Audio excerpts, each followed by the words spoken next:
मया कृष्णेन निहताः सार्जुनेन रणे येषन्त्यसुरा स्ते त्वधर्मं यदाक्षितो धर्मदेव तदा भक्तात् अहं नारायणो मुनिः जनिषे कौशले देशे भूमो हि समगो द्विज मुनिशापनृतां प्राप्ता नृसिंस्तात ततोद्धवम्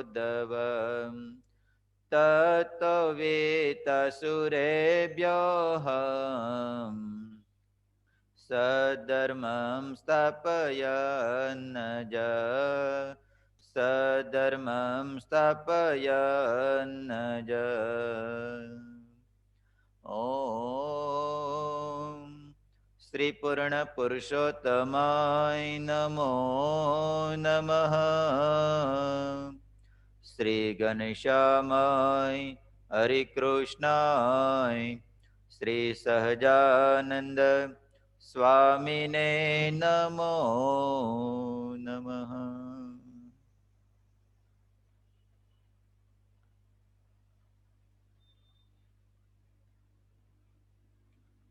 વાલા ઘનશ્યામ મહારાજ એમના સાનિધ્યની અંદર આજની આ શનિવારની યુવા સભા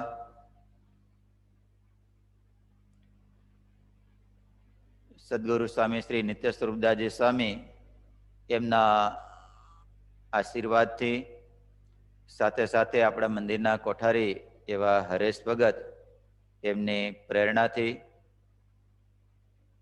આપણે આ શનિવારની સભાનો દિવ્ય લાભ લઈ રહ્યા છીએ. તો તમામ ભક્તોને કણાયતપૂર્વક જય સ્વામિનારાયણ.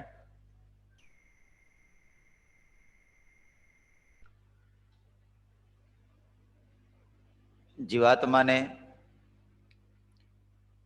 પરમાત્માનો સંગ પ્રાપ્ત થવો, ભગવાનના સંતનો સંગ પ્રાપ્ત થવો એ બહુ દુર્લભ વાત છે. પણ જે જીવાત્માને એ સમજાઈ જાય અને અનેક જન્મને જ્યારે સુકૃત ઉદય થતા હોય ત્યારે જ એને ભગવાનના સાચા સંતનો સમાગમ પ્રાપ્ત થાય છે. તો ગયા વખતે આપણે એક ભગવાનના ભક્તનું આખ્યાન જોયું હતું. મેઘાપીપળિયાના રામધાધલ. તો રામધાધલનું જીવન બતાવે. એક સદગુરુ બાલમુકુંદ સ્વામી એમનો મેળાપ થઈ ગયો. તો જે ભરાડી હતો, ચોરીની અંદર જે હોટસ્પોટ હતો, તો એવા રામધાધલને યુવાની અવસ્થાની અંદર કેવા જોગ તમને પ્રાપ્ત થાય છે એની પર બહુ મોટો આધાર છે. કારણ કે ઘણા બધા ઇતિહાસો એવા બતાવે કે તમને એક સાચા માણસનો જો સદગુરુનો જો જોગ થઈ જાય તો તમારી યુવાન અવસ્થા રૂપી અવસ્થાને ટન લાગી જાય છે. આપણા ઇતિહાસોની અંદર બે એક સરખી ઘટના જોવા મળે. જે ઘટનાની અંદર સિકંદરે, જે સમ્રાટ કહેવાય, એ સિકંદરે જ્યારે પોરસને કેદ કર્યો, એની સાથે યુદ્ધ કરી અને પોરસને પોતાને બંદીખાન બનાવ્યો, કેદ કર્યો, ત્યારે સિકંદરે પોરસને પૂછ્યું હતું, બોલ તારી સાથે હું કેવો વ્યવહાર કરું, તારી સાથે કેવું વર્તન કરવામાં આવે? અને ત્યારે પોરસે જવાબ આપ્યો હતો, એક રાજા બીજા રાજાની સાથે જેવું વર્તન કરે એવું વર્તન તમારે મારી સાથે કરવું જોઈએ. આવું પોરસે સિકંદરને વાત બતાવી. ત્યારે સિકંદરે પોરસને કેદમાંથી મુક્ત કર્યો અને એને પોતાના રાજ્યનો પ્રતિનિધિ બનાવી દીધો. કારણ કે એક રાજાને બીજા રાજાની સાથે આવો વ્યવહાર કરવો જોઈએ. એવી ને એવી જ બીજી ઘટના, જે મોહમ્મદ ઘોરી મુસ્લિમ રાજા થઈ ગયો. તો મોહમ્મદ ઘોરીએ પૃથ્વીરાજ ચૌહાણને કેદ કર્યો. જે પૃથ્વીરાજે મોહમ્મદ ઘોરીને અનેક વાર પરાસ્ત કર્યો, પણ એક વખત પૃથ્વીરાજને દગાથી કેદ કરવામાં આવ્યો અને કેદ કરીને મોહમ્મદ ઘોરીની આગળ એ પૃથ્વીરાજ ચૌહાણને હાજર કરવામાં આવ્યો. ત્યારે પૃથ્વીરાજને પણ એવો પ્રશ્ન પૂછ્યો જેવો સિકંદરે મોહમ્મદ ઘોરી કહેતા સિકંદરે પોરસને પ્રશ્ન પૂછ્યો હતો, એવો જ મોહમ્મદ ઘોરીએ પૃથ્વીરાજને પ્રશ્ન કર્યો, તું મારી પાસેથી શું અપેક્ષા રાખે છે? ત્યારે પૃથ્વીરાજે મોહમ્મદ ઘોરીને કીધેલું કે મેં તમને અનેક વખત જવા દીધા, જે પરાસ્ત કર્યા હતા 18 વખત તમને પરાસ્ત કર્યા, મેં તમને છોડી દીધા, અનેક વખત તમને જવા દીધા. તમારે પણ મારી સાથે સન્માનપૂર્વક વર્તવું જોઈએ. આવો જ વ્યવહાર તમારે પણ મારી સાથે કરવો જોઈએ. પૃથ્વીરાજની આ જ્યારે વાત કરી, આ માંગ કરી, તો એ માંગની બાદ મોહમ્મદ ઘોરીએ એ પૃથ્વીરાજ ચૌહાણની આંખોને ફોડી નાખી અને મૃત્યુનો દંડ આપ્યો. તો એક જ સમાન બે ઘટના ઘટેલી, સિકંદર અને પોરસની, મોહમ્મદ ઘોરી અને પૃથ્વીરાજ ચૌહાણની. તો બંનેને એક જ સરખી ઘટના ઘટેલી. તો બંનેની પાછળ શાસ્ત્રકારો સંતો બતાવે કે બંનેને પાછળ એને કહેવાનો જોગ હતો, એના ઉપર બહુ મોટો આધાર છે. કારણ કે સિકંદરને એના ગુરુ એરિસ્ટોટલનો સમાગમ હતો, એનું માર્ગદર્શક હતું. કારણ કે એરિસ્ટોટલ એક બહુ મહાન સંત થઈ ગયા. તો સિકંદરને એરિસ્ટોટલ ગુરુ માનતા હતા, સિકંદર એરિસ્ટોટલને ગુરુ માનતા હતા. તો સિકંદર એરિસ્ટોટલના સમાગમની અંદર આવ્યો, એના સંઘની અંદર આવ્યો, તો સિકંદરની અંદર માનવતાએ યુક્ત ગુણો પ્રાપ્ત થયા.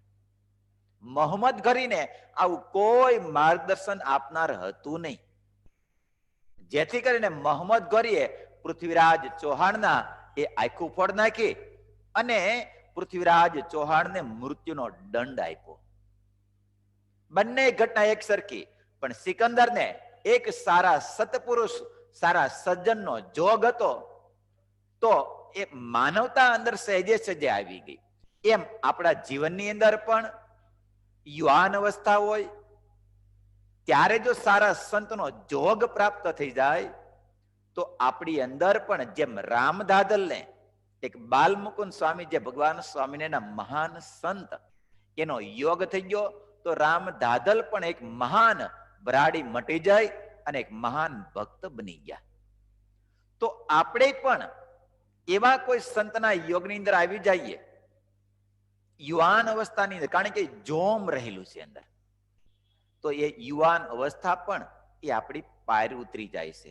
માટે આપણે આજે પણ એક એવી ભક્તનું આખ્યાન જોવું છે કે જેના માધ્યમથી આપણને કઈક આપણા જીવનની અંદર કરી છૂટવાનો, કઈક ભગવાનને પામવાનો એવો રાહ પ્રાપ્ત થાય. તો એ રાહ પ્રાપ્ત થાય એટલા માટે આપણે એક ભગવાનના ભક્તનું આખ્યાન એ શ્રવણ કરીએ. જોકે એ કથા, એ નવી દ્રષ્ટિ એ કોઈ ભગવાનના મહાપુરુષ, સજ્જન પુરુષ જ આપી શકે. બાકી વસ્તુ પદાર્થને આધીન માયકાંગલો માણસ અથવા તો વિષયને પાછળ દોડેલો માણસ એ ક્યારેય, દુર્જન માણસ ક્યારેય આપણને નવો વિચાર પ્રાપ્ત ન આપી શકે. નકર જીવનની અંદર ઘણા બધા ચડાવ ઉતરાવ આવે જ કરે, પણ એની અંદર જો ભગવાનના સંતનો યોગ થઈ જાય તો એની અંદર આપણે પણ એ પાયર ઉતરી જતા હોય છે. તો એની અંદર આપણે પાયર ઉતરવા માટે કોઈ એવા સંત પ્રાપ્ત થઈ જાય તો જેના માધ્યમથી આપણું જીવનની કંઈક નવી દ્રષ્ટિ પ્રાપ્ત થઈ જાય. તો એ નવી દ્રષ્ટિ પ્રાપ્ત કરવા માટે એક હું સુંદર પ્રસંગ વાંચતો તો બહુ મને ગમી ગયો. ઘણીવાર મેં ઘણી બધી સભાની અંદર પણ કીધો છે, પણ એક અહીંયા આપણે ફરીને પાછો એ તમારી આગળ દોહરાવું. કોઈ એક મહાન ચિત્રકાર હતા. તો એવા ચિત્રકાર હતા, જેમ આપણે ફતેહસિંહ બાપુ છે, તો ફતેહસિંહ બાપુની આગળ એક વખત તમે મૂર્તિ દેખાડજો, આવી મૂર્તિ બનાવવાની છે, તો ફતેહસિંહ બાપુ અથવા તો તમે કે મારી મૂર્તિ બનાવવાની છે, તો એક રોમનો ફેર ન પડે એવી મૂર્તિ તમને બનાવી આપે, જે પેન્ટરની ખાસિયત છે. તો આ ચિત્રકારની એવી ખાસિયત, જેમ નારાયણજી સુતારે કીધું હતું ને કે મહારાજે કીધું મારા જેવી જ મૂર્તિ બનાવો ગોપીનાથજી મહારાજની, તો નારાયણજી સુતાર કે મહારાજ આપને મારી સમક્ષ બેસવું પડશે, તો આપના જેવી જ મૂર્તિ બનાવી આપું. પણ આ ચિત્રકારની અંદર એવી ખાસિયત હતી કે એક વખત તમને જોઈ લીધા અથવા તો કોઈ પણ ચિત્ર જોઈ લીધું, ફરીને એને જોવાની જરૂર ન પડે. આવો એ ચિત્રકલાની અંદર પારંગત માણસ. એ બધામાં ખાસિયત ન હોય, એ અમુક અમુકમાં જ ખાસિયત હોય. તો આ ચિત્રકાર એવો ખાસિયત વાળો, એક વખત જોઈ લીધો એટલે એવું ને એવું ચિત્ર તમને બનાવી આપે. તો આ ચિત્રકાર એક વખત ભગવાનને મળવા માટે ગયો અને ભગવાનને મળીને કહ્યું, સાંભળો ભગવાન, સાંભળો પ્રભુ, આ જગતમાં મારી તોલે, કારણ કે થોડોક એને પોતાની ખાસિયતનો આમ થોડોક અહંકાર જેવો છે, તો મારી જેવો કોઈ આ દુનિયાની અંદર કેતા મારી તોલે કોઈ આવી શકે નહીં, બીજો કોઈ ચિત્રકાર નથી મારી તોલે, મારી જેવો હું એક જ છું.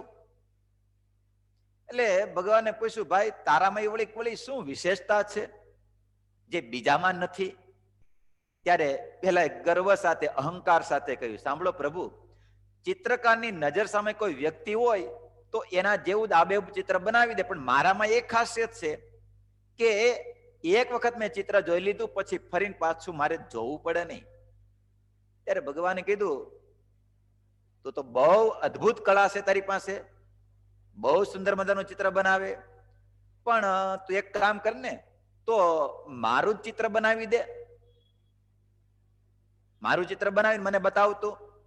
ત્યારે પેલા ચિત્રકારે ભગવાનને પગથી કેતા ચરણારવિંદ થી લઈ અને મસ્તક શિખા સુધી, સિદ્ધાર્થ, એ બધાય ભગવાનને ચરણારવિંદ થી લઈ અને શિખા સુધીના મસ્તક સુધીનું આખે આખું એ ભગવાનની મૂર્તિનું ચિત્ર જોઈ લીધું, ભગવાનની મૂર્તિને જોઈ લીધી.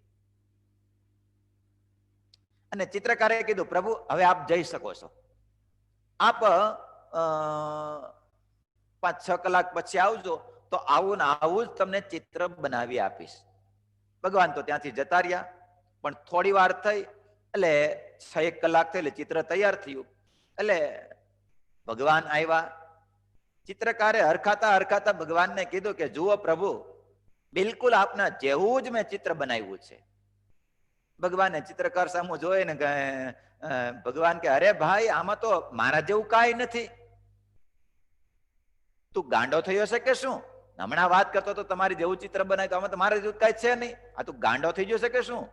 ત્યારે ચિત્રકાર ભગવાન સામું જોયું તો જે પોતે ચિત્ર બનાવ્યું હતું એમાં ને ભગવાનમાં ઘણો બધો ફરક. ત્યારે ભગવાને પોતાના ચહેરો જ બદલાવી નાખેલો, કારણ કે ભગવાનને ચહેરા બદલાવા કઈ અશક્ય છે નહીં. એ જેટલા રૂપને ધારણ કરવા હોય, આપણા ચહેરા બનાવ્યા તો ક્યાં આપણે એકને એક થાય છે કોઈ દિવસ? 7 અબજની વસ્તી છે, તો 7 અબજના ચહેરા કેમ લાગે છે? કદાચ રૂપ મળતું આવે, કદાચ ચહેરો મળતો આવે, પણ તેમ છતાં કાંઈક ને કાંઈક એમાં કેતા ડિફરન્સ તો હોય જ. નકર તો બધા એની ફિંગરિંગ પ્રિન્ટ લે તો બધાના ડેટા એકબીજાને ખુલી જવા જોઈએ ને. કોઈ દી ખુલ્લા ડેટા એકબીજાના કોઈના? હેરણછોડ બાપા, ખુલ્લા સિદ્ધાર્થ કોઈ દી ડેટા, આપણો ડેટા કોઈના ખુલ્લો કોઈ દિવસ? તો આપણે જેવા આપણે એક જ છે. તો ભગવાન અનેક સ્વરૂપને અદલી બદલી શકે છે. એટલે ચિત્રકારે જેવું ચિત્ર જોયું હતું, ભગવાનનું સ્વરૂપ જોયું હતું, તો ભગવાને વિચાર કર્યો મારી જેવું જ બનાવી નાખ્યું.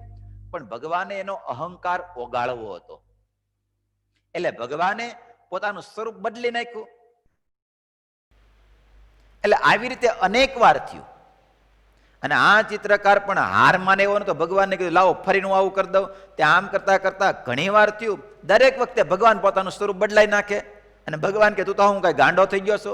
ચિત્રકાર કઈ હું એમ કઈ હાર માનું નહીં. તે આમ કરતા કરતા ઘણી વાર થયું. એક દાડો પછી ઉદાસ થઈને બેઠું, હવે કરવું શું? એમાં બરોબર નારદજી આવ્યા. ભરતભાઈ, એમાં બરોબર નારદજી આવ્યા. એટલે એણે ચિત્રકારની આ સમસ્યા સાંભળી બધી. ચિત્રકારે બધી વાત પૂછ્યું, આ બધું કેમ એટલો બધો ઉદાસ છો? ત્યારે ચિત્રકારે બધી વાત કરી કે હું ભગવાનનું ચિત્ર બનાવું છું, પણ જ્યારે ભગવાન આવે ત્યારે મારું ચિત્ર બનાવેલું ને ભગવાનનું સ્વરૂપ જુદું થઈ જાય છે. આવું 7-8 વખત થયું, પણ તેમ છતાં એક થતું નથી, અલગ અલગ થઈ જાય છે. ત્યારે નારદજી એને કાનમાં બધી વાત કરી દીધી, સાંભળ આવી રીતે કરજે. અને આમ જ્યાં વાત કરી નારદજી ત્યાંથી પછી જતા રહ્યા. અને થોડી વાર થયું તો ભગવાન આવ્યા. અને ભગવાન આવ્યા તો ભગવાનને તો ચહેરો બદલાવીને જ આવ્યા હતા. તો ભગવાન કહે, ભાઈ હવે તું હાર માની લે ને, ચિત્રકારને કહે તું કઈ મને કઈ પોગી શકીશ નહીં. ત્યારે ઓલો ચિત્રકાર કે ભગવાન જરીક જુઓ તો ખરા, હામું જુઓ તો ખરા. અને ભગવાન જ્યાં હામું જોયું ત્યારે ભગવાન ચિત્ર સામે જોયું તો ખડખડાટ હસવા લાગ્યા. ભગવાન કે કોઈક અહીંયા આવ્યું છે. કારણ કે નારદજી ચિત્રકારને કહી ગયેલા કે તારે જ્યારે ભગવાન આવે ત્યારે હવે ચિત્ર દોરવાની જરૂર નથી તારે. સાંભળ, આમ તું ભગવાનને કોઈ પોગી ગયું નથી, તું ક્યાંથી પોગી શકવાનો હતો? તો તારે એ ભગવાનને પોગવું હોય તો સાંભળ, આ તું દાખલો મૂકી દે. આની સામે તું ભગવાનના માપનો કે ત્યાં એક આજે તું ચિત્ર બનાવીશો એ માપનો એક અરીસો ગોઠવી દે. અને ભગવાન આવ્યા અને અરીસા સામે ભગવાને કીધું ચિત્ર ક્યાં? ઓલા ચિત્રકારે દેખાડ્યો, આ સામે અરીસો દેખાડી દીધો. કેતા આ સામે ઉભા રહ્યો. અને ભગવાન સામે ઉભા રહ્યા. અને પછી તો ઓલા ભગવાન સ્વરૂપ બદલે તોય બોલે, ચહેરો બદલે તોય બોલે, ખડખડાટ હશે તોય બોલે. કેમ લાગે છે? સામે ગ્લાસમાં ચિત્ર બદલાઈ જતું હોય છે કે ભગવાનનું જ આવતું હોય છે? ત્યારે ભગવાન કે કોઈક તને સારી નવી દ્રષ્ટિ આપનારો કોઈક મળી ગયો હોય છે, નકર તારી બુદ્ધિમાં આવે નહીં. અને ત્યારે ઓલા ચિત્રકારે કીધું, સાંભળો હું તો થાકી ગયો હતો પણ હાર માનવા તૈયાર હતો, પણ એક નારદજી આવ્યા અને નારદજીએ મને આ ઉપાય બતાવ્યો, જેથી કરીને આમાંથી આટી ઘૂંટીમાંથી બહાર નીકળી શક્યો. એમ આપણા જીવનની અંદર ઘણીવાર આવું આપણને આટી ઘૂંટી આવતી હોય છે. સમજાય છે? આપણા જીવનની અંદર ઘણીવાર આવી આટી ઘૂંટી આવતી હોય છે, પણ એ આટી ઘૂંટીની અંદર બહાર નીકળવા માટે, કારણ કે ભગવાન આપણી જિંદગી વારાખડીએ બદલતા રહે, બદલતા રહે, બદલતા જ રહે. ઘડીક સુખ, ઘડીક દુઃખ, ઘડીક સુખ, ઘડીક દુઃખ. તો એની અંદર જો ભગવાનના સંત નારદજી જેવા મળી જાય તો આપણને એમાંથી નહીં બહાર કાઢી નાખે. કારણ કે મોટા મોટી આટી ઘૂંટી હોય ને તો જન્મ મરણની છે. 184 મોટા મોટી આટી ઘૂંટી છે જયેશભાઈ. તો એમાંથી બહાર નીકળવું હોય તો ભગવાનના સંતનો યોગ થાય તો જ એમાંથી પ્રતાપભાઈ બહાર નીકળી શકાય, નકર બહાર ન નીકળી શકાય. તો આવી નવી દ્રષ્ટિ આપનારા ભગવાનના સંતનો યોગ થાય તો જ આપણે એમાંથી બહાર નીકળી શકીએ, નકર ક્યારેય પણ બહાર નીકળી શકીએ નહીં. એટલા માટે એ રામધાદલને બાલમુકુંદ સ્વામી મળી ગયા તો એક નવી દ્રષ્ટિ પ્રાપ્ત થઈ ગઈ, જે આલોકની તો પ્રાપ્ત દ્રષ્ટિ થઈ ગઈ, પણ સાથે સાથે અંધાપો આવ્યો હતો ને. કારણ કે રતાંધળાનો કયો રતાંધળાનો આખે જંખાપો આવ્યો હતો, જે ઝવેરબાઈ નથી, જામરવાનો. આ જામરવાનો રોગ થયો હતો, બંને આખે અંધાપો આવી ગયો હતો. પણ ભગવાનની નિષ્ઠા રાખીને બાલમુકુંદ સ્વામીના વચને કરીને ભગવાનની નિષ્ઠા થઈ તો એ જામરવાના રોગને જે દેખતા બંધ થઈ ગયા હતા એને ભગવાને કીધું, હવે તું જીવીશ ત્યાં સુધી મોતી પરોવીશ. તો એક સંતના માધ્યમથી આ બધું યોગેશભાઈ થઈ શકે છે, નકર થઈ શકતું નથી. સમજાય છે રાજુ કે નથી સમજાતું? તો એવા એક ભગવાનના ભક્તની આપણે એક આખ્યાન સાંભળીએ. અમરેલીની બાજુમાં, અમરેલી તાલુકા જિલ્લાનું એક દેરડી ગામ, દેરડીની બાજુમાં એક સુલતાનપુર નામનું ગામ. તો સુલતાનપુરની અંદર ઘણા બધા બ્રાહ્મણ, ક્ષત્રિયો, વૈશ્યો, મુસ્લિમ ભક્તો બધાય ભક્તો રહે. તો બરોબર ગામના દરવાજાની પાસેના એક ડેલામાં તલ પીલવાની ઘાણી આવેલી છે, જે એ વખતેની વાત છે. તો એક યુવાન ઘાણી પર બેઠેલો અને ઘાણીમાં તલ સંકોરી રહ્યો હતો. યુવાનનું નામ આલોતેલી, મુસ્લિમ ભક્ત. નામ શું હતું? આલોતેલી વિવેક. જે મુસ્લિમ ભક્ત હર્ષભાઈ. તો કર્તવ્ય નામ યાદ રહ્યું તને કે ન રહ્યું? તો આલોતેલી પોતે જાતે મુસ્લિમ છે, યુવાન અવસ્થા છે, મુસ્લિમ છે અને ઘણા જ નેક દિલનો ઇન્સાન છે. ભલે યોગની અંદર આવ્યો નથી, પણ સંસ્કારો સારા છે. કહેતા ક્યારેય પણ કોઈનું ખોટું કરવાની એનામાં ક્યારેય એ સંકલ્પ જ થતો નથી. નેક દિલનો ઇન્સાન છે, ખુદાના અદલ ઇન્સાફમાં માનનારો છે. ખુદા જે કાંઈ કરતા હોય અથવા તો ખુદાની આજ્ઞામાં ક્યારેય ખોટું કરવું નહીં, ક્યારેય અનીતિ કરવી નહીં, આની અંદર માનનારો છે. આ નેક દિલનો આલોતેલી કોઈ દિવસ કોઈને છેતરતો નથી. ભલે યોગમાં નથી, પણ તેમ છતાંય એ માનવતાવાદી જીવન છે. ક્યારેય પણ કોઈને ક્યારેય છેતરતો નથી. ન્યાય નીતિથી ઘાણી ચલાવે છે. ભલે નાનો એવો ધંધો કરે છે, ઘાણી તેલ પી લેશે, તેલ કાઢી દેશે, પણ નીતિથી જીવન જીવે છે. અને નીતિવાળાને જ એની જ કિંમત વધે છે. ચાણક્ય હતા. ચાણક્ય તો એ રજવાડાની અંદર પોતે દિવાન પદ હતા, જે રાજનીતિની અંદર શું કહેવાય બધા સલાહ આપનારા, એનું બધું કરનારા એ ચાણક્ય હતા. તો ચાણક્યની એ પોતે રજવાડાનું કંઈક કામકાજ કરતા હોય છે. એ વખતે તો દીવા હતા, શું કહેવાય ફાનસ જેવું હતું. તો કેરોસીનમાં અથવા તો તેલમાં દીવો પ્રાગટ્ય કરે. તો દીવાએ કરીને પોતાનું કામકાજ કરતા હશે. એમાં બરોબર કોઈ એક ચાણક્યને કોઈ મળવા માટે કોઈ બહારનો રાજા અથવા તો બહારનો વિદેશનો કોઈ માણસ આવ્યો મળવા માટે. કીધું મારે તમારું કામ છે ને થોડીક વાર તમારી મુલાકાત લેવી છે. એટલે ચાણક્યએ કીધું કે 2 મિનિટ થોડી વાર બેસો, હમણાં આવું છું મળવા માટે. એટલે એનું કામ પતી ગયું, એટલે મળવા માટે બોલાવ્યા. ઓલા ભાઈ આવીને બેઠા. એટલે ચાણક્યએ પોતાના ટેબલ ઉપર જે તેલથી બળતો દીવો હતો એ દીવાને ઓલાવી નાખી અને બીજો દીવો કર્યો. અને પછી થોડી વાર કામકાજને બધું પૂરું થયું.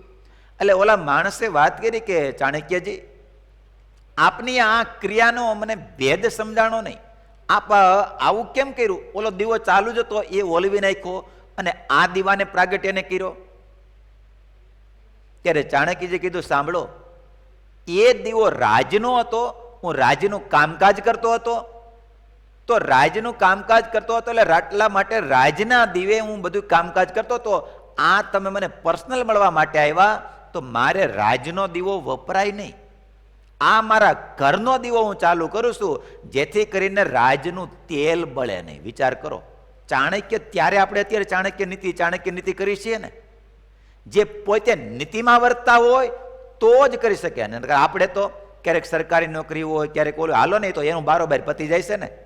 ક્યારેક સરકારી માણસો હોય તો એને ગાડી વાપરવા માટે આપતા હોય, આ બધું કરવા માટે આપતા હોય, તો હાલો ને આ સરકારને આપણે શું કહેવાય ગામતરું કરી આવીએ, મહેમાનગતિ કરી આવીએ, તો એ આપણી અનીતિ છે. તો આ આલોતેલી બહુ નીતિવાન હતો. ઘાણી ચલાવે છે અને પેટીયું રોળી ખાય છે. પેટીયું એટલે પોતાની મહેનતથી, કોઈના ઉપર નહીં. પેટીયું એટલે પોતે મહેનત કરીને પેટ ભરે. આલાતેલીની ઘાણીએથી તલ ઓછા થશે કે તેલ ઓછું આવશે તેની લોકોને મુદલ શંકા નહોતી. આવો આલાતેલી નીતિમાન હતો, નેક માણસ હતો. કોઈ ગામના લોકો આવીને છોકરાને કહે કે જા આલાતેલી ત્યાં તલ મૂક્યા ને તેલ કાઢી જાય, તો એના પરિવારને, એના સંબંધીને, એના મા બાપને ક્યારેય સંકલ્પ ન થાય કે ત્યાંથી આપણને એક ટીપું તેલ ઓછું આવશે. અને આવા માણસો જ્યારે માણસ આવ્યો હોય ત્યારે જ એની આજુબાજુમાં કહેતા આ લોકોને મુદલ શંકા ન રહેતી ને આજુબાજુના ગામડાઓ પણ આલા તેલીના સદગુણોની ભારે સુવાસ પ્રસરેલી. આજુબાજુના ગામના લોકો તેલ કઢાવવા માટે આવતા, પણ આલા તેલી ઉપર એટલો વિશ્વાસ કે આલા તેલીની પાસે તલ ગયા, તેલ કાઢ્યું તો આપણને એક ટીપું ઓછું નહીં થાય, તલ પણ આઘા પાછા નહીં થાય. આ માણસાઈ છે. જોજો, કલા હશે, કદાચ કલા નહીં હોય પણ માણસાઈ હશે ને તો માણસાઈ કામમાં આવશે. સમજાય છે? કલા નહીં હોય પણ જો માણસાઈ છે ને તો માણસાઈ કામમાં આવશે. એ આપણી લાયકાત વધારશે. એક તમને પ્રસંગ બતાવું. જે પારિતોષિક વિજેતા પામેલા એવા મહાન વૈજ્ઞાનિક જે સીવી રામન, જે ભારત સરકારે એને પારિતોષિકનો નોબેલ આપેલો હતો. પછી એમણે 1949માં રામન રિસર્ચ ઇન્સ્ટિટ્યૂટની સ્થાપના કરી, એક સંસ્થાની સ્થાપના કરી.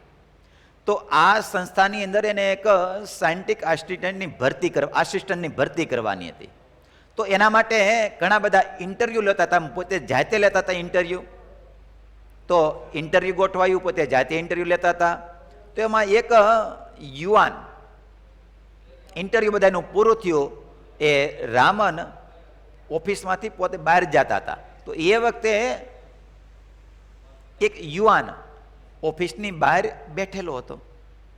એટલે જેણે પસંદ નહોતો કર્યો, કહેતા એની પસંદગી નહોતી થઈ, એટલે આર ઉમેદવારને એને રિજેક્ટ કરેલો હતો. એટલે સીવી રામને કીધું કે ભાઈ તું, મેં તને રિજેક્ટ કર્યો છે, ઇન્ટરવ્યુમાં તું રિજેક્ટ થયો છો, તો અહીંયા કેમ બેઠો છો? કારણ કે તારું ભૌતિક શાસ્ત્રનું કોઈ વિશેષ જ્ઞાન નથી, જેથી કરીને તને રિજેક્ટ કરવામાં આવ્યો હતો. માટે મારી સંસ્થાને તું લાયક નથી, જેથી કરીને રિજેક્ટ કરવામાં આવ્યો. પણ જેવા ત્યારે પેલા માણસે કીધું, સાહેબ હું અહીંયા ફરીને પાછો તમને આજીજી કરવા માટે નથી બેઠો, તો શું કામ અહીં બેઠો છો? ત્યારે પેલો ભાઈ કે સાહેબ સાંભળો, મને એ ખબર છે કે હું આપની સંસ્થાને માટે લાયક નથી, પણ તમે જે અહીંયા આવવા માટેની જે ફી મોકલી હતી ને મારા માટેની, તો ફી તમારી આવી તો ખરી, પણ એ ફી ડબલ આવી ગઈ છે, જેથી કરીને આપને પરત કરવા માટે હું અહીંયા બેઠો છું. ત્યારે સીવી રામન એના માથા ઉપર હાથ મૂકીને કે સાંભળ, એને ઓફિસમાં હાથ પકડીને લઈ ગયા. સીવી રામન કે સાંભળ, તું મારી નોકરીની માટે તું લાયક છો. ત્યારે ઓલો યુવાન કે સાંભળો, તમે મને ભૌતિક શાસ્ત્રમાં એટલું બધું જ્ઞાન નથી જાણતો, જેથી માટે તમે મને રિજેક્ટ કરેલો છે, તો મને કેમ તમે લાયક કરો છો? ત્યારે સીવી રામન હસતા હસતા કહ્યું, ભાઈ એ તો કદાચ ભૌતિક શાસ્ત્ર હું તને શીખવી શકીશ, પણ આવી લાયકાત, એ હું આવું ચારિત્ર્યવાન જીવન જે ક્યારેય ખોટું ન કરવું, એ હું શીખી નહીં શકીશ. કદાચ તારામાં ભૌતિક શાસ્ત્રનું જ્ઞાન છે તો હું તને શીખવી શકીશ, પણ આ તારી લાયકાત જોઈ, આ તારી માણસાઈ જોઈ અને હું તને મારી નોકરીમાં રાખું છું. એટલે વાત એ જોતા હતા કે આપણી અંદર માણસાઈ હશે, કદાચ કલા નહીં હોય ને તો કલા આવી જશે, પણ માણસાઈ હશે તો આપણી લાયકાત તો ચોક્કસ બની જશે. પણ જો ખાલી કલા જ આવડી ગઈ અને માણસાઈ ન આવડી ગઈ, માણસાઈ ન આવી, તો આપણું જીવન બહેતર છે. આલાતેલીનું જીવન નૈતિવાન હતું, માણસાઈ યુક્ત હતું. આજુબાજુની અંદર આલાતેલીની નામના કે એની પાસે આપણે મૂક્યું હોય તો આપણા જીવનની અંદર ક્યારેય પણ ખોટું થઈ શકે નહીં. તો આવા આલાતેલી મહાન ભક્ત હતા. તો રોજના ક્રમ પ્રમાણે આલાતેલીની ઘાણી ચાલી રહી છે. વચ્ચે તો પોતે બે હાથે તલ સંકોરી થોડું ચોખ્ખું પાણી પણ છાંટે છે. ઘાણીએ રેવતો બળદ જોડ્યો છે, જે અત્યારે મશીનરી આવી ગઈ, પણ પેલા મશીનરી હતી નહીં. અટાણે તમે ખબર, ઘણી વખત રોડ ઉપર નીકળો તો રસ કાઢવાનો જે સિચોડો ચાલુ હોય, તો અમુક રોડ ઉપર એવા સિચોડા હોય કે જેની અંદર મશીન ન હોય, જે કામ ગાડાની ઉપર ગોઠવેલો હોય અને માણસો લાંબો દાંડિયો હોય ને હાથે ફેરવતા હોય. તમે કદાચ જોયું હોય તો ક્યાંય એવો. તો એવી રીતે આ ઘાણીની અંદર એક બળદ જોડવામાં આવતા. પેલા જે ગોળ બનાવતા એમાં શિસોડા હાલતા, તો એની અંદર બળદો જોડવામાં આવતા જે ગોળ ગોળ ફેરવે. તો એ રેવતો, એનું નામ પડ્યું તો બળદનું નામ રેવતો હતો. એ રેવતો બળદ એ ગોળ ગોળ ફરે અને એની આંખોએ ડાબલા બાંધ્યા હતા. બાંધ્યા છે અને ભમરડાની માફક ભમી રહ્યો છે, ગોળ ગોળ ગોળ ગોળ ફરી રહ્યો છે. ઘાણીની પાટલી ઉપર 2-4 વજનદાર પાણા મૂક્યા છે. તેલ પીલાઈને સાની થાય. તલની હાની ખાધી કોઈ દિવસ? તલની હાની થાય. પછી સંકોરવાની જાજી જરૂર ન પડે, કારણ કે પછી એ તલ ઓટોમેટિક લેતું જાય. એટલે આલો થોડો નવરો પડે, શરૂઆતમાં થોડુંક કામ વેતું થઈ જાય, પછી નવરો પડે. આજે આ નવરાશની પળોમાં કોણ જાણે કેમ એના મનમાં અવનવા વિચારો સ્ફુરવા માંડ્યા. આલા તેલીને એ ઘાણી ચાલુ હતી, બળદે રેવતો ગોળ ગોળ ભમરડાની જેમ ફરતો હતો, ઘાણી રેગ્યુલર ચાલુ થઈ ગઈ. પછી આલા તેલી આમ વિચાર કરવા લાગ્યા, વિચારો નવા નવા અંદર સ્ફુરવા લાગ્યા. અને ભમર ભમતો બળદ દેખાયો, જે ગોળ ગોળ ફરતો રેવતો બળદ દેખાયો. પીલાતા તલ જોયા, જે આમ ઘાણી અંદર પીલાતા તલ જોયા. જો કે આવું તો રોજ જોતો હતો, કારણ કે આ પહેલી વાર તો હતું નહીં, રોજ જોતો હતો. પણ આજે એને કંઈક નવીન દર્શન થઈ રહ્યું હતું. એની અંદર ઘાણીની અંદર બળદ ફરતો હતો, એની અંદર કંઈક એને નવીન દર્શન થઈ રહ્યું હતું. એના અંતરમાં સત્વગુણનો પ્રકાશ રેલાઈ રહ્યો હતો. એના અંતકણની અંદર સત્વગુણ હોય ત્યારે જ સારા વિચારો પ્રાપ્ત થાય છે. સત્વગુણ ન હોય તો ક્યારેય પણ સારા વિચારો પ્રાપ્ત થતા નથી. જો સત્વગુણને સતત ટકાવી રાખવો હોય તો સત્વગુણને સતત ટકાવી રાખવા માટે આહાર શુદ્ધિ કરવી જ પડે, તો જ સત્વગુણ ટકી શકે, નકર ટકી શકે નહીં.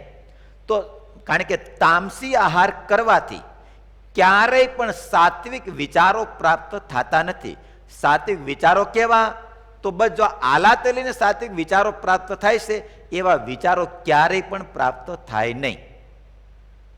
તો સાત્વિક વિચાર પ્રાપ્ત કરવા માટે સાત્વિક આહાર કરવો જ પડે. તામસી આહાર ભગવાનના ભક્તોએ ક્યારેય પણ કરાય નહીં. નરેન્દ્રસિંહભાઈ, તામસી આહાર કયો બતાવ્યો? ભગવાન સ્વામિનારાયણ શિક્ષાપત્રીમાં બતાવે કે જે ખાધે પીધે કેફ ચડે, તમાકુ પીવાની, સૂંઘવાની, આ બધી નશો કરે, દારૂ છે, મીઠ છે, આ બધું નશો કરે, એ આપણા વિચારને તામસી વિચાર કરી દેશે. સાથે સાથે મહારાજે તામસી આહારની અંદર લસણ, ડુંગળી, હિંગ, આ બધી તામસી વસ્તુ બતાવી. વિરાજ સમજાય છે કે નથી સમજાતું? આ બધી તામસી વસ્તુ છે. આ ખાવાથી આપણી અંદર રહેલા સાત્વિક વિચારો પ્રાપ્ત થતા નથી. કારણ કે એ ખાવાથી તમોગુણ વધે છે, તો તમોગુણની અંદર ક્યારેય સારા વિચારો પ્રાપ્ત થઈ શકે નહીં. એટલા માટે ભગવાનના ભક્તો, આપણે ભગવાનના ભક્ત છીએ તો સ્વામિનારાયણ સંપ્રદાય વાળા ખાવી એવું નહીં, એને ન ખાવી એવું નહીં. જે હિન્દુ માત્ર કહેવાતા હોય, યાજ્ઞવલ્ક્યની સ્મૃતિની અંદર લખ્યું કે હિન્દુ માત્રએ ક્યારેય પણ લસણ ડુંગળી ખવાય નહીં. અને જો લસણ ડુંગળી ખાધા પછી એનો 23-21 દિવસની અંદર મૃત્યુ થાય તો ભલે ભગવાનનો ભક્ત છે, પૂજાપાઠ કરે છે, તિલક ચાંદલો કરે છે, મંદિરે આવે છે, ભજન ભક્તિ કરે છે, પણ તેમ છતાંય જો 23 દિવસમાં મૃત્યુ થયું તો એની અધોગતિ થાય છે.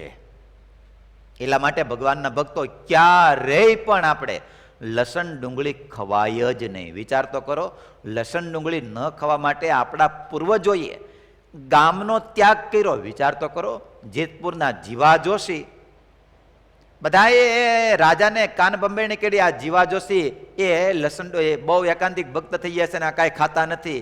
ત્યારે 84 કરાવી, ત્યારે એ દરબારને કીધું કે 84 પૂરી થઈ. ત્યારે બધા બ્રાહ્મણો કે 84 પૂરી, એક પણ બ્રાહ્મણ બાકી હોય તો 84 પૂરી થઈ ન કહેવાય. તો કે કોણ બાકી છે? તો કે આપણા જીવા જોશી બાકી છે. જીવા જોશીને બોલાવ્યા. જીવા જોશીને કીધું તમે ભોજન કરો. ત્યારે જીવા જોશી કે સાંભળો, આ બનાવ્યું છે એની અંદર લસણ ડુંગળી નાખેલી હોય, હિંગ નાખેલી હોય, જેથી કરીને મારા ઈષ્ટદેવ ભગવાન સ્વામિનારાયણની આજ્ઞા છે, મારે લસણ ડુંગળી ન ખવાય. ત્યારે ગામના દરબાર કે સાંભળો જીવા જોશી, ખાઈ લ્યો. બહુ પ્રેશર કર્યું ત્યારે દરબાર કે સાંભળો જીવા જોશી, ગામને છોડવું પડશે, ત્યારે જીવા જોશીના મોઢામાંથી શબ્દો નીકળ્યા, સાંભળો નામદાર, ગામ છોડવું મને મંજૂર છે, પણ લસણ ડુંગળી ખાવા મને મંજૂર નથી. બોલો, સંપ્રદાયનો ઇતિહાસ કે જીવા જોશીએ જેતપુરનો ત્યાગ કર્યો અને ગઢપુર આવ્યા અને ત્યાંથી પછી મહારાજે આજ્ઞા કરી, કહેતા ત્યાં પીઠવડી રહેવા માટે ગયા, પણ જીવા જોશીએ લસણ ડુંગળી ન ખાતા. વિચાર કરો, સ્ત્રી ભક્તોના એવા કેટલાય પ્રસંગો કે જે લસણ ડુંગળી ન ખાતા. માટે ભગવાનના ભક્તો સાત્વિક વિચાર પ્રાપ્ત કરવો હોય, રણછોડ બાપા સમજાય છે જયેશભાઈ કે નથી સમજાતું? સાત્વિક વિચાર, ધંધા બિઝનેસની વાત નથી હો વિચારની. સાત્વિક વિચાર એ કે આપણું અંતઃકરણ કહેતા આપણા વિચારની અંદર ભગવાન ભજવાનો સાત્વિક વિચાર એ કહેવાય. જે બીજાનું સારું કરવાનો વિચાર એ સાત્વિક વિચાર કહેવાય. બીજાનો બુરું કરવાનો વિચાર આવે ને સાત્વિક વિચાર કહેવાય નહીં.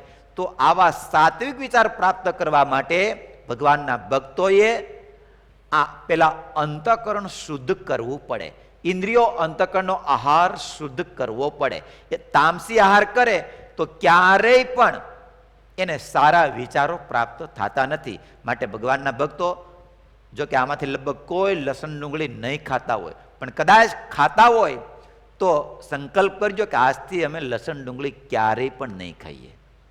કદાચ ઘરે ન ખાતા હોય પણ અજ્ઞાન અવસ્થાએ કરીને ખબર ન હોય, પણ બહારે જતા હોય, જો કે અહીં તો ગામડામાં નરેન્દ્રસિંહભાઈ વાડીઓમાં પ્રોગ્રામ કરે કે ન કરે? કારણ કે ઘેરે બધા સ્ત્રી ભક્તો બધા શું કહેવાય એ હરિભક્તો એટલે લસણ ડુંગળી વાળું બનાવી ન દે, પણ વાડીએ જાય ત્યાં ઠપકારી લે પાછા. એમ અહીંયા કદાચ આપણે ઘરે બધા સિટીમાં રહેતા હોય તો અહીંયા કદાચ ઘરે આપણને પ્રાપ્ત ન થતું હોય, પણ બહાર જાવી ત્યાં હાલો ને, અહીંયા ક્યાં કોઈ ભાડે છે, હોટલમાં ખાઈ આવી, પણ ખાઈ આવી, તો ભગવાનના ભક્તો આપણને શોભે નહીં. માટે ભગવાનના ભક્તો ક્યારેય પણ આપણે લસણ ડુંગળી ખવાય નહીં. સમજાય છે સિદ્ધાર્થ ભગત કે નથી સમજાતી વાત? માટે ભગવાનના ભક્તો, આપણે તો ભગવાનના ભગત છે, આપણે ન સમજીએ કોણ સમજીએ? હે, આપણને અમે વિચાર પ્રાપ્ત ન થાય કોને પ્રાપ્ત થાય? હવે વિચાર કરો, આપણા બાપ દાદાનો વિચાર કરો. જે મહારાજ વખતે જોવો, અટાણે જોવો, તો એની થોડીક વિચાર કરવાનો કે જે ગામનો ત્યાગ કરી દેતા હોય અને લસણ ડુંગળી ન ખાતા હોય. વિચાર કરો, લસણ ડુંગળી ખાલી ખાવાથી પેટ ભરાઈ જતું હોય તો રોટલાને એવું કાંઈ ન ખાવું જોઈએ ને? તો શું કામ ખાઈએ છીએ આપણે? હે, કારણ કે એ એક વિકાર પ્રાપ્ત કરાવે છે. એટલા માટે ભગવાનના ભક્તો, મહારાજ કે ક્યારેય પણ શિક્ષાપત્રીમાં આજ્ઞા કરી, જો આપણે ભગવાન સ્વામિનારાયણના આશ્રિત હોઈએ તો આપણે ક્યારેય મહેરબાની કરીને ખાવા નહીં. હું તો ત્યાં સુધી કહું, ભગવાન સ્વામિનારાયણની કંઠી પહેરી હોય ને તિલક ચાંદલો કરતો ને લસણ ડુંગળી ખાતા હોય તો મહેરબાની કરી ભગવાન સ્વામિનારાયણના કંઠીને લાંછન નહીં લગાડતા. તો મહેરબાની કરીને તમને ખબર પડશે કે તમે તો આ તો પૂજ્યપાદ ગુરુશ્રીના કંઠી પહેરેલી છે, સંતોના યોગમાં છે, ગુરુના સંતોના યોગમાં છે, અને એ લસણ ડુંગળી ખાતા હોય ને કોક સાંભળે તો આને કઈ શીખવાડ્યું નથી લાગતું. એ કલંક કોને લાગે છે? ભગવાન સ્વામિનારાયણને લાગે છે, અને એના સંતોનો તમે જેને સમાગમ કરો છો એને કલંક લાગે છે. મહારાજે નહોતા કહેતા, સભામાં રસ્તામાં જતા હતા તો કોઈ સંત, નાના સંત છે, એ મહારાજની આગળ થઈ ગયા. એટલે મહારાજ કે આ કોના અડબંગા સંત જાય છે, આને હું કાંઈ શીખવાડ્યું નથી એના ગુરુએ કાંઈ?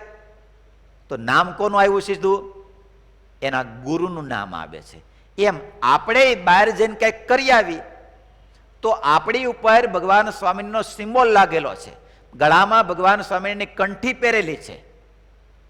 સમજાય છે વાત ઉત્તમ કે નથી સમજાતી? આપણે કોઈની સાથે ભલે લસણ ડુંગળી ખાવાની પર હું ભાર નથી દેતો, પણ કોઈની સાથે આપણે છેતરી આવી, કોઈને અનીતિ કરી આવી તો આપણે ભગવાન સ્વામિનારાયણને લાંછન લગાડીએ છીએ. આપણે ભગવાન સ્વામિનારાયણના કહેતા જે આપણા ગુરુ છે એ ગુરુને લાંછન લગાડીએ છીએ. માટે મહેરબાની કરી ભગવાન સ્વામિનારાયણના આશ્રિત હોય અને જો પૂજ્યપાદ ગુરુશ્રીને આપણે ગુરુ માનતા હોય તો આપણું જીવન ક્યારેય પણ ગુરુને લાંછન લગાડે કહેતા ભગવાનને લાંછન લગાડે એવું જીવન ક્યારેય આપણું થવું જોઈએ નહીં. એટલા માટે આલા તેલીને વિચાર પ્રાપ્ત થયો. શું કામ? અંતઃકરણ મુસ્લિમ જ્ઞાતિ હતી, તેમ છતાંય વિચાર પ્રાપ્ત થયો. સાત્વિક સત્વગુણ વર્તે એમાં જ સારા વિચારો પ્રાપ્ત થાય છે, પણ રજોગુણની અંદર, તમોગુણની અંદર સારા વિચારો પ્રાપ્ત થતા નથી. તો આલાતલીને આજ વિચાર પ્રાપ્ત થયો. આમ ગોળ ગોળ ફરતો બળદ દેખાણો ભમરાની જેમ, અને ઘાણાની અંદર પીલાતા તલ દેખાણા. આજે ઘાણીને જોતા આલાતલીને મનમાં થયું કે અરે, સંસાર પણ એક ઘાણી જ છે ને. આલાતલીને વિચાર કેવો પ્રાપ્ત થયો, આ સંસાર એક ઘાણી જ છે ને. ખુદા તાલાએ કેવડી મોટી ઘાણી માંડેલી દેખાય છે. મારો રેવતો ફરે છે, જેમ ચાંદો અને સૂરજ એ ફર્યા જ કરે છે, દિવસ પછી રાત અને રાત પછી દિવસ થયા જ કરે છે. જેમ તલ પીલાઈને તેલ નીકળે છે, તેમ આ ભગવાનની ઘાણીમાં માણસો, પશુ, પંખીઓ વગેરે પીલાયા જ કરે છે ને. આવો વિચાર આલાતલીને એ પ્રાપ્ત થયો કે આની અંદર મારા ખુદાની કેવડી મોટી ઘાણી છે. આની અંદર લખ 84 અંદર જીવાત્મા અનેક વાર ભટકા જ કરે છે, અને જન્મ મરણ લખ 84 ની અંદર આટા મારે જ રાખે છે, જેમ બળદની જેમ. ખુદા કોણ જાણે ક્યાં બેઠો બેઠો આ ઘાણી ચલાવતો હોય છે. આવો આલાતલીને વિચાર પ્રાપ્ત થયો. કાંઈ ખબર પડતી નથી એની આ ઘાણી કોણ જાણે કેટલાય વર્ષથી ચાલતી આવે છે, અને હજુ પણ કોણ જાણે ક્યાં સુધી ચાલશે. આ પોતાને માટે વિચાર પ્રાપ્ત કરે છે. હું આની જેમ પીલાઈ જવાનો છું, હું આની જેમ મરી જવાનો છું, મારે આ લખ 84 ચાલુ જ રહેશે. આનો કાંઈ આરો દેખાયો નથી. અને હા, સંસારની તો ચક્કીમાંથી પણ એક દિવસ તો જરૂર છુટકારો લીધે જ શાંતિ છે. આ સંસારની ચક્કીમાંથી એક દાડો તો મૃત્યુ તો થવાનું જ છે. પણ એને માટે તો કહેવાય છે કે ખુદા તાલાએ મોકલેલા કોઈ ઓલિયા કે પૈગંબર ભેટી જાય તો આ ઘાણીમાં વારંવાર આવવું ન પડે. જન્મ મરણ રૂપી ઘાણીની અંદર પીલાવા માટે જો કોઈ ભગવાન મળી જાય, અથવા તો ભગવાનના કોઈ સંત, ઓલિયા એટલે સંત, એ મળી જાય તો ફરીને પાછું આ ઘાણીમાં પીલાવા માટે આવવું ન પડે. પણ આવા કળિયુગમાં પ્રભુ કે પૈગંબર હોય જ ક્યાંથી? હવે આ કળિયુગમાં ભગવાન અથવા તો ભગવાનના સંત હોય જ ક્યાંથી? અને કદાચ હોય તો પણ આપણા જેવા પામરને ભેટો ક્યાંથી થાય? કદાચ હોય તો આપણા જેવા પામર જીવાત્માને ભેટો ક્યાંથી થાય? એટલા માટે મહારાજે વચનાત્મા એક શબ્દ લખ્યો. મહારાજ કે જ્યારે જ્યારે જીવાત્માને ભરતખંડની અંદર મનુષ્ય દેહ પ્રાપ્ત થાય છે, ત્યારે મહારાજ કે ભગવાન અથવા તો ભગવાનના સંત તે જરૂર વિચરણ કરતા હોય છે. મહારાજે જે વાત વડતાલના 19મા વચનામૃતમાં મહારાજે વાત બતાવી છે. તો આલાતલીને આવો સંકલ્પ થયો, અટાણે કળિયુગમાં ભગવાન હશે કે નહીં હોય, અને કદાચ હશે તો મારા જેવા પામર જીવાત્માને મળશે. આલોતેલી વિચારમાં ને વિચારમાં ઊંડો ઉતરી ગયો. આસપાસનું અને દેહ દશાનું પણ ભાન વિસરાઈ ગયું. એના અંતરમાં સંસારની ઘાણીએથી છૂટવાની ચટપટી જાગી. બસ હવે તો આમાંથી છૂટી જવું છે. આપણે આવું દુઃખ ઘણીવાર જોતા આવીશું તો કેમ લાગે છે આપણને આવો વિચાર પ્રાપ્ત થાય છે? દુઃખ ઘણીવાર જોતા આવીશું, કોઈકનું જોતા આવીશું, રસ્તાની અંદર જતા આવીશું ત્યારે જોતા આવીશું, ક્યારેક કોઈકનું એક્સિડન્ટ થતું હશે ત્યારે જોતા આવીશું. સિદ્ધાર્થ, એક્સિડન્ટમાં આપણને એવું કંઈ દેખાણું કે ન દેખાણું ઘણીવાર, પણ આપણને એવો વિચાર પ્રાપ્ત થાય છે. જેમ આલાતલીને વિચાર પ્રાપ્ત થયો કે આ જન્મ મરણમાંથી ક્યારે છૂટશું આપણે, આ ઘાણીમાંથી ક્યારે બહાર નીકળશું? કમલેશભાઈ, એવો વિચાર પ્રાપ્ત થયો કે નથી થયો? નકર ઘરની અંદર ઘણીવાર કંકાસ થતો હશે, પણ તેમ છતાંય આપણને વિચાર પ્રાપ્ત થતો નથી. એવો તો કોઈક જ સુરવીર હોય જેને વિચાર પ્રાપ્ત થઈ જાય. જે ભર્તૃહરિ નહીં, પણ હું નામ, જે પિંગળાનો ત્યાગ કર્યો, ભર્તૃહરિ મહારાજ, દગો દીધો ને પિંગલાએ, તો એને વિચાર પ્રાપ્ત થઈ ગયો અને ભેખ લઈ લીધો. એમ આપણને ઘણાને દગા નહીં દેતી હોય, પિંગલાઓ ઘણી નહીં દગો દેતી હોય,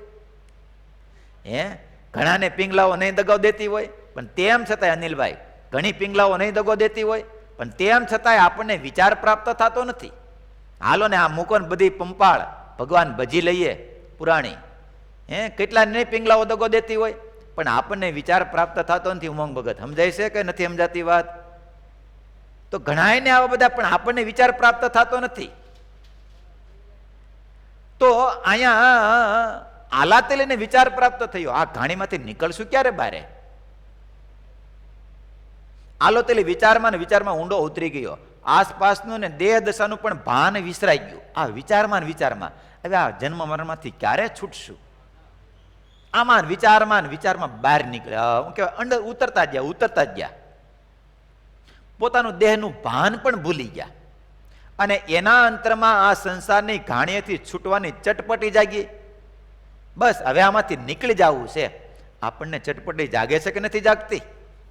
એ દેવાંગ ભગત, આપણને ચટપટી જાગે છે કે નથી જાગતી? હે, જાગે છે કે નથી જાગતી આપણને ચટપટી? હે, નીકળવું છે કે નથી નીકળવું બહાર જન્મ મરણમાંથી? કેટલા જણાને નીકળવું છે? હાથ ઊંચો કરો તો. હે, બધાને નીકળવું છે. જો તો નીકળવા માટે શું કરવું પડશે? નીકળવા માટે શું કરવું પડશે? વિચાર પ્રાપ્ત કરવાનો.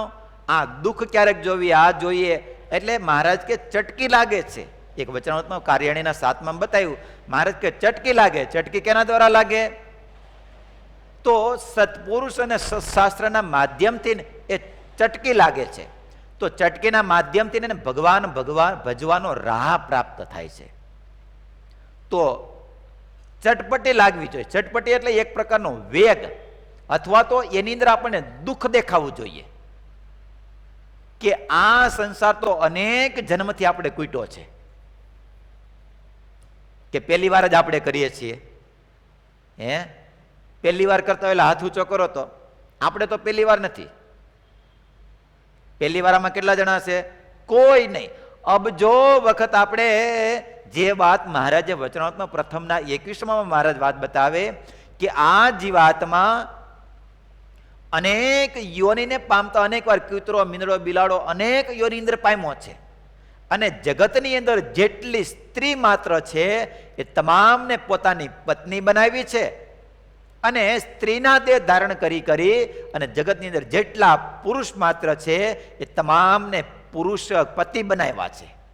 અને જગતની અંદર જેટલી સ્ત્રી છે એના પેટે જન્મ પણ ધારણ કર્યો છે. તો આવા અનેક જન્મ ધારણ કર્યા છે. પણ આ વખતે મહારાજે આ વિચાર બતાવ્યો છે, જે આત્માને દેહ કહેવાય, દેહથી આત્મા જુદો સમજવાનો વિચાર બતાવ્યો છે.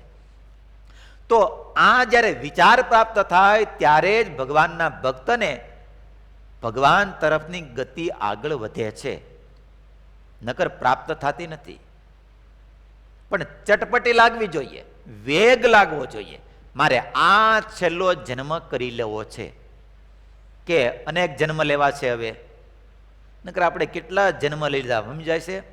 મરવાનું તો છે જ. એ પ્રેમથી મરીએ તોય ભલે, ગમે તેમ મરીએ તોય ભલે, મરવાનું તો છે જ. मरने का तो कभी निश्चित है, चाहे हंसता रहो या रोते रहो, वही काटते दिन और रात, मगर अपनी तैयारी करते रहो. જેમ બતાવ્યું ને, રાત્રિ પછી દિવસ, દિવસ પછી રાત્રિ, રાત્રિ પછી દિવસ, દિવસ પછી રાત્રિ. દિવસ અને રાત્રિ રૂપી સમય તો ચાલતો જ જાય છે, ચાલતો જ જાય છે. પણ એની અંદર આપણો અંત સમો આવી જશે. મરવાનું તો નિશ્ચિત છે. હસતા હસતા મરીએ તોય ભલે, રડતા રડતા મરીએ તોય ભલે. એ બધાની અંદર આપણે કેવું કરવું છે એની પર આપણે આધાર છે. જો સવળી સમજ લેશું તો જીવનની અંદર સુખ દુઃખ આવશે ને તોય આપણને વાંધો નહીં આવે. હંમેશાને માટે પોઝિટિવ રહેતા શીખવું, અને થિંકિંગ કહેતા વિચાર જ પોઝિટિવ કરવો, તો આપણને વાંધો જ ન આવે.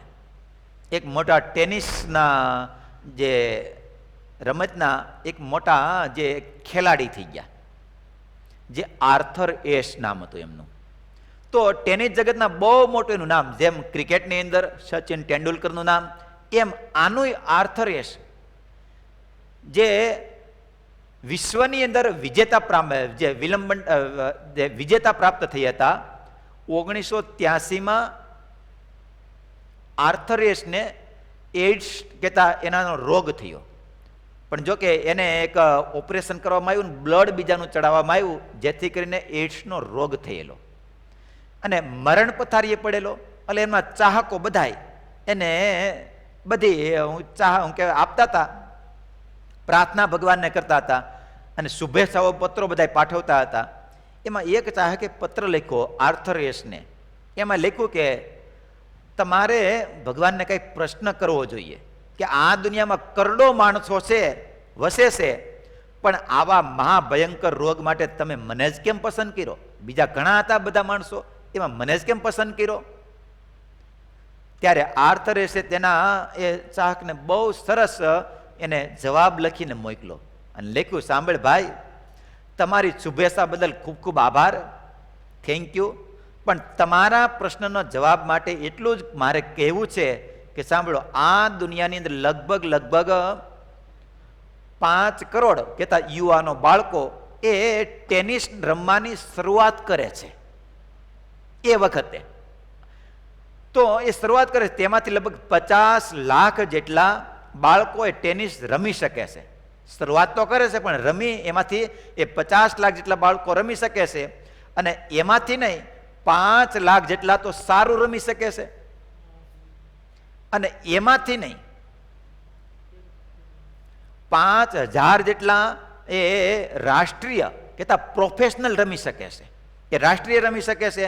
અને એમાં અહીંયા રાષ્ટ્રીય અને આંતરરાષ્ટ્રીય સ્તરે રમી શકે છે. અને ગ્રાન્ડ સ્લેમ સુધી તો એમાંથી માંડ 5000 માંથી 50 જેટલા જ પોગી શકે છે, કે બધાય પોગી જતા હોય. ક્રિકેટ તો આખી દુનિયા રમતી છે, તેમાંથી 12 ખેલાડી જે આવે એમાંથી કેટલા જણા આવતા હશે? એની જેમ જ આમાં તો એમાંથી માંડ 50 જેટલા એ પહોંચી શકતા હશે. અને એમાં જે રમત ચાલુ હોય એમાં સેમિફાઇનલની અંદર તો 4 ને જ તક મળે. જે ટીમો રમતી હોય તેમાંથી કહેવાય 15-20 ટીમો હોય તો સેમિફાઇનલમાં આવતા હતા, 2 આ બાજુ ને 2 આ બાજુ, તો સેમિફાઇનલમાં 4 જ જણા આવતા હોય છે. અને એમાં ફાઇનલમાં તો 2 જ જણા આવતા હોય છે. કેટલા જણા આવે કે એમાં વધારે આવે? ફાઇનલમાં 2 જ જણા આવે. તો તેમાં પણ વિજેતાનો ખિતાબ ભગવાને મને આપ્યો. એ મને જ એમાં વિશ્વ કેતા ખિતાબ કેતા એ વર્લ્ડ એ મને જ પ્રાપ્ત મળે. મને જ જ્યારે વિશ્વ વિજેતાનો ખિતાબ મળ્યો ત્યારે મેં ભગવાનને એવું નહોતું પૂછ્યું કે આટલા કરોડો લોકોમાંથી વિશ્વ વિજેતા બનવા માટેનો ખિતાબ મને જ કેમ આપ્યો, મારી જ પસંદગી કેમ કરી? તો અત્યારે હું ભગવાનને આવો સવાલ કેમ કરી શકું કે આ રોગ માટે તમે મારી જ પસંદગી કેમ કરી? જો આવો વિચાર આપણને પ્રાપ્ત થાય તો સવળો વિચાર પ્રાપ્ત થવો જોઈએ. ભલે દુઃખ આવે તો દુઃખની અંદર સવળો વિચાર પ્રાપ્ત આપણે કરતા શીખી જઈએ તો સવળી સમજણથી દુઃખ પણ આપણું સુખરૂપ બની જશે, નકર એ પણ આપણું સુખરૂપ બનશે નહીં. એટલા માટે જીવનની અંદર સુખી થવું હોય તો જેમ આર્થરેસે રોગની અંદર મહાભયંકર રોગ હતો, પણ એની અંદર એને વિચાર પ્રાપ્ત કર્યો. ભલે ચાહકો એના ભગવાનને પ્રાર્થના કરતા હતા, બધું કરતા હતા, પણ આર્થરેસે એને સુંદર મજાનો જવાબ આપ્યો કે આટલા બધા લોકોમાંથી પસંદગી એટલા આમે છે, એમાં ભગવાને મને એ 2 ની અંદર કરોડોમાંથી 2 ને જ મને કહેતા મને જ વિજેતા બનાવ્યો અને મને જ ખિતાબ અપાયો. ત્યારે મેં ભગવાનને કીધું મને જ કેમ અપાયો, મને જ પસંદ કર્યો, તો હવે મને રોગ પ્રેર્યો તો મારે ભગવાનને કહેવાય નહીં કે મને કેમ રોગ પ્રેર્યો. ભગવાને મને જે રોગ પ્રેર્યો એમાં મારું સારું જ હશે. તો આવી રીતે જે સવળો વિચાર લેતા જાય તો સદાયને માટે સુખી થાય છે. એટલે પૂજ્યપાદ ગુરુશ્રી ઘણીવાર ગુરુશ્રીના શબ્દો છે કે આપણી ઈચ્છા મુજબ થાય તો હરિકૃપા સમજવી, ભગવાનની કૃપા સમજવી, અને ઈચ્છા મુજબ ન થાય ત્યારે હરિ ઈચ્છા સમજવી. સમજાય છે? આપણી ઈચ્છા મુજબ થાય ત્યારે ભગવાનની કૃપા સમજવી, અને ઈચ્છા મુજબ ન થાય ને ત્યારે ભગવાનની ઈચ્છા સમજવી. એટલા માટે ભગવાને આપણને વાત બતાવી કે ભગવાનના ભક્તોએ તન મન ધન ભગવાનને અર્પણ કર્યું, એટલા માટે ભગવાનની ઈચ્છા એ જ આપણું પ્રારબ્ધ છે. જે વાત મહારાજે અંત્યના 13મા વચનામૃતમાં મહારાજે વાત બતાવી છે. એટલા માટે ભગવાનના ભક્તો આલાતલીના આવો વિચાર પ્રાપ્ત થયો અને ચટપટી લાગી કે મારે આ જન્મ મરણ રૂપી ઘાણીમાંથી બારી ક્યારે નીકળીશ? આ વિચાર સત્વગુણ એક ઘાણીમાંથી પ્રાપ્ત થયો.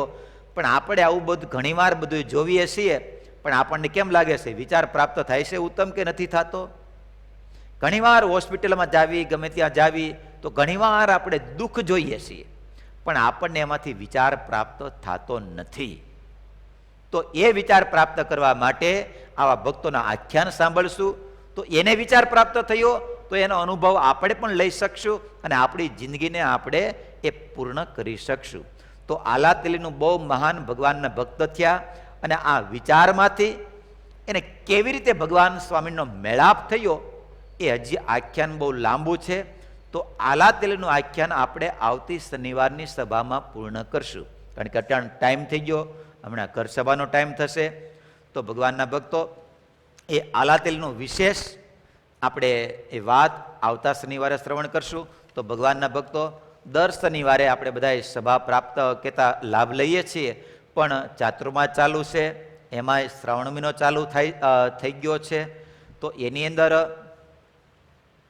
સવારની અંદર ભગવાન સ્વામીને શિક્ષાપત્રીમાં આજ્ઞા બતાવી ને કે આખો ચાતુર્માસ ન કરી શકે કાંઈ નહીં, પણ વિશેષ શ્રાવણ મહિનાની અંદર ભગવાનની ભજન ભક્તિ તપ વગેરે કરવાનું.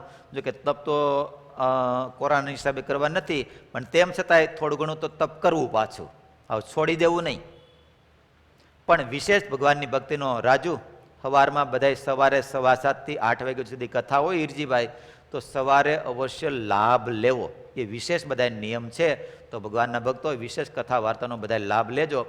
અને સાથે સાથે મંદિરની અંદર હિંડોળાની સેવા ચાલુ છે, સાથે સાથે શ્રાવણ મહિનાની અંદર શિવ પૂજનની પણ સેવા ચાલુ, કારણ કે ભગવાન સ્વામીની આજ્ઞા છે મારા આશ્રિતે ભગવાન શંકરનું શ્રાવણ મહિનાની અંદર શિવ પૂજન કરવું અથવા તો કરાવવું, અને આપણે સભાને પૂર્ણ કરશું. પણ વિશેષ ભગવાનના ભક્તો આ કથા વાર્તાનો લાભ બધાને પ્રાપ્ત થાય એટલા માટે વિશેષ બધાને એ લાભ અપાવજો. તો એ શબ્દોની સાથે જયનાથની સાથે આપણે સભાને પૂર્ણ